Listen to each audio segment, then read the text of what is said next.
Olá pessoal, tudo bem? A paz do Senhor, eu sou Flávia Grégio, nós estamos no mini curso sobre Ministério Infantil Criativo e essa é a nossa segunda aula. Hoje nós vamos falar sobre intencionalidade, sobre a intenção e sobre intensidade. A gente tem trabalhado aí nesse curso sobre a gente fazer algo com uma intenção. Nossa primeira aula, nós falamos sobre a Torre de Babel, nós falamos sobre a intenção de construir a torre, onde eles queriam fazer o nome, onde eles queriam ficar conhecidos e ser reconhecido. E nós aprendemos que não adianta nada eu projetar algo e que onde eu vou almejar que é o meu nome que tem que ser reconhecido, né? E que Deus, ele não vai honrar aquele que não quer honrá-lo. Deus honra aquele que honra ele. Deus é fiel com aquele que dá fidelidade ao Senhor Jesus. E eu fui olhar no dicionário, né, sobre intencionalidade. E no dicionário o significado intencionalidade é a característica daquele que é intencional. É alguém que tem uma intenção, uma deliberação, um propósito. E na psicologia diz que é a consciência adaptada à intenção para chegar a um propósito. Então, a gente está falando sobre criatividade, a gente vai compartilhar vários projetos, nós vamos falar sobre a Igreja da Criança, vamos falar sobre o Culto Kids, vamos falar como envolver os pais no Ministério Infantil, a gente vai falar de projetos, tem muitas coisas que a gente vai falar dentro da visão da criatividade no Ministério Infantil. Mas todos os projetos, todas as estratégias que você quiser usar no Ministério Infantil, ele tem que ter uma intenção. Tudo tem que ter um porquê, tudo tem que ter um objetivo. O nosso objetivo central é que o nome de Deus seja reconhecido e engrandecido em tudo que a gente vai fazer. Então a gente não faz nada pensando em nós, pensando no nosso ego, pensando no nosso nome. Tudo que nós temos que fazer tem que ser algo gerado, centralizado, focado para que o nome de Deus seja engrandecido. Então se eu quero fazer uma festa, essa festa tem que ter uma intenção. Não pode ser somente uma intenção de, eu quero fazer uma festa para se divertir, ou quero fazer uma festa para cumprir um calendário. É igual a EBF, né? Muitas pessoas colocam a EBF no calendário anual da igreja, mas fazem a EBF às vezes sem intenção. Por que sem intenção? Só para cumprir um calendário. E a EBF, por exemplo, ela tem que ter a intenção de evangelizar as crianças, tem que ter a intenção de alcançar as crianças do bairro, tem que ter a intenção das crianças que já são da igreja crescer na graça e no conhecimento de Deus. Essa é a intenção. Então não é promover um evento, porque nós não somos promotores de eventos. Nós somos ministros de crianças que temos o privilégio de servir a Jesus através das crianças. E Jesus, ele diz na palavra que aquele que recebe uma criança, a ele recebe. Então, quando nós estamos com as crianças, nós temos o privilégio de estar com o próprio Jesus. E o que nós vamos preparar para os nossos Jesus? Será que nós vamos fazer algo sem intenção? Será que vamos fazer algo sem intencionalidade? Será que vamos fazer algo sem objetivo? Porque tudo que a gente faz no Ministério Infantil, com as crianças, sem intenção, sem intencionalidade, sem um objetivo, a gente acaba se tornando uma babá. A gente acaba se tornando alguém que toma conta das crianças enquanto os pais estão no seu culto. Nós nos tornamos alguém que estamos ali para aquele famoso ditado, encher linguiça, né? Não tem nada para fazer e eu vou improvisando aqui. E existe uma diferença, né? Entre improviso, entre falta de organização. E às vezes as pessoas do nosso meio, né? Os líderes de uma forma geral, não só de crianças, mas os líderes espirituais, líderes de departamento, eles às vezes colocam muitas coisas, muitas culpas no espiritual, né? Porque o inimigo militou, ele sempre vai militar, né? Até a volta de Jesus, ele vai fazer de tudo para que nada do que a gente projete para crescer o reino, para expandir o reino, se cumpra. Então, não é que ele tá furioso com a minha vida. Graças a Deus que ele tá furioso, senão acho que você tá incomodando, né? Mas a gente, quando tá na batalha, que a gente ouve a voz do general, é vencer. Porque nós somos soldados de Cristo, né? E ele que tá à frente dessa batalha. Mas o que eu quero que você entenda é o seguinte, que às vezes as pessoas colocam culpas no espiritual quando não existe espiritual. Quando você faz um projeto que você não organiza, a culpa não é do espiritual. A culpa não é dos anjos ou a culpa não é dos demônios. A culpa é sua porque você não organizou. E a gente tem um exemplo muito claro, né? Aqui no Rio de Janeiro, por exemplo, a gente tem um exemplo das escolas de samba, né, na época de carnaval, Eles ficam um ano inteiro projetando um desfile de 45 minutos, de 1h20 no máximo.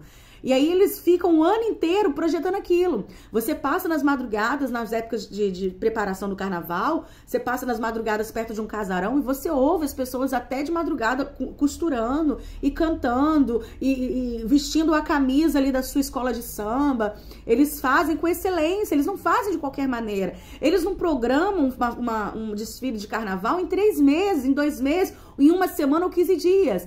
Então as pessoas, eles trabalham um ano inteiro em prol de um desfile sem sentido. O que eles fazem ali? É um desfile, só isso. Agora imagine nós que estamos fazendo algo para o reino, algo para o Senhor. Por que nós falhamos em fazer as coisas em 1 semana? Por que a gente quer organizar as coisas em 15 dias se é algo para o Senhor? A gente precisa dar o nosso melhor. E aí, por causa das pessoas fazerem as coisas de qualquer maneira, ele acaba colocando a culpa no espiritual. Por quê? Para tirar a responsabilidade de si. Então, como o inimigo já tem culpa de um monte de coisa, pode colocar mais uma culpa que não vai dar diferença. Então, a gente não pode colocar culpa no espiritual quando é falta de posicionamento nosso. Precisamos estar atentos, precisamos estar sensíveis, precisamos entender que a organização, ela faz parte sim do projeto de Deus, né? Quando foi distribuído as tribos ali, as 12 tribos, foi tudo organizada. Vamos fazer as 12 tribos. Quando os discípulos, tem uma passagem da Bíblia que fala quando os discípulos foram alimentar a multidão, Jesus ele pediu que distribuíssem grupos, vamos formar grupos. Isso é organização. Então, quando a gente pensa em organização, a gente está pensando em algo que cheira a Deus também, porque Deus, ele é organizado, né? A Bíblia nos relata que o Senhor, ele fez fez o mundo, o quê? Simultaneamente, uma coisa de cada vez. E eu acredito, né, que ele... Isso está relatado na Bíblia para ensinar para nós que a gente pode fazer as coisas com excelência, devagar, pensando, gerindo e gerando, né? Então eu penso muito, quando eu penso muito nessa questão de você fazer um projeto, eu penso muito numa gestação. É você estar gerando aquilo, você pensar em cada detalhe, você estar apaixonado por aquele momento, é você estar vivendo aquilo ali. E projeto para Deus é assim, você tem que gerar, você tem que gerir, tem que administrar, você tem que pensar nos detalhes e fazer com excelência para Deus, porque Deus, ele não nos chamou de qualquer maneira, né? A gente ouve tantas pessoas falando assim, porque eu caí de paraquedas no Ministério Infantil. Ninguém caiu de paraquedas no Ministério Infantil. A Bíblia fala que o Senhor nos chamou desde o ventre da nossa mãe.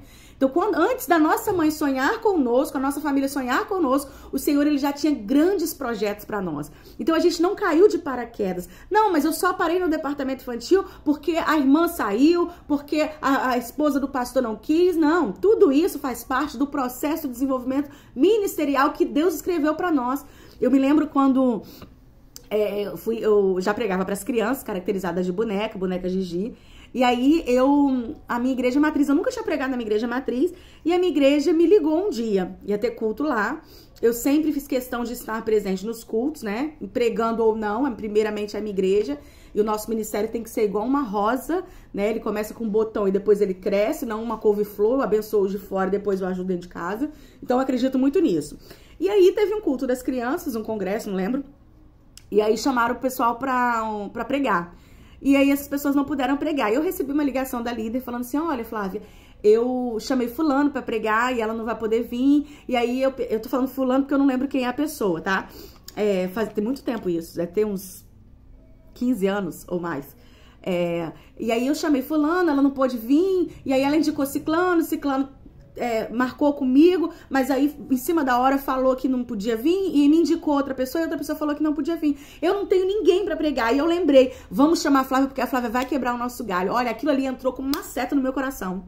Eu falei, gente, a minha igreja, eu fui a quarta opção, porque não tinha ninguém.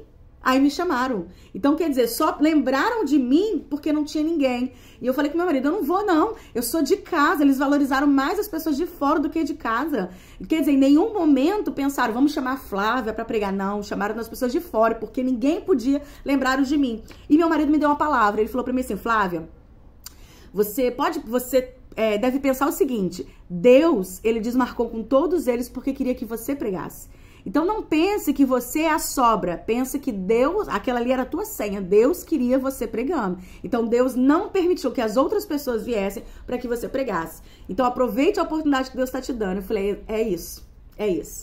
Então, vou aproveitar a oportunidade que Deus está me dando de poder falar do amor de Deus para as crianças da minha igreja. Então, assim, não fique achando que, eu só assumi, eu caí de paraquedas, eu só preguei porque fulano veio, eu só assumi porque fulano saiu, não tinha ninguém. Não é questão de que não tinha ninguém. Deus já tinha algo planejado para você. Deus já tinha escrito isso para você. Então aproveite a oportunidade que você está tendo, porque servir as crianças é como servir Jesus. Sinta-se privilegiado ao servir Jesus. E quando você serve Jesus, você tem a intenção de quê? De agradá-lo. Você quer agradar o Senhor Jesus. Então, todos os projetos que nós fazemos para as crianças no Ministério Infantil, nós temos que ter a intenção de agradar o Pai. E esse agradar o Pai é alcançar os objetivos, alcançando crianças para Jesus, levando crianças a Cristo, evangelizando uma criança. Qual é a sua intenção? Qual é a sua intencionalidade? Se você tem um ministério infantil, se você está no ministério infantil da sua igreja, qual é o objetivo? Eu quero terminar essa aula você refletindo. Qual seria a reflexão? Para que existe o Ministério Infantil da sua igreja? Qual é a intenção do Ministério Infantil? Qual é o objetivo do Ministério Infantil? Se hoje você perguntar para um liderado seu, qual é o nosso objetivo? Será que eles sabem responder? Será que você sabe responder isso? Qual é a sua intenção? Qual é a intenção do Ministério Infantil da sua igreja? Você quer ser babá? Você quer ser creche? Ou você quer que as crianças cresçam saudáveis espiritualmente, cresçam saudáveis emocionalmente? Você está formando líderes? Qual é a sua intenção? Essa vai ser a minha pergunta para você. Qual a intenção do Ministério Infantil da sua igreja local? Deus abençoe a todos e a gente se vê na próxima aula, se Deus quiser. Beijo, gente!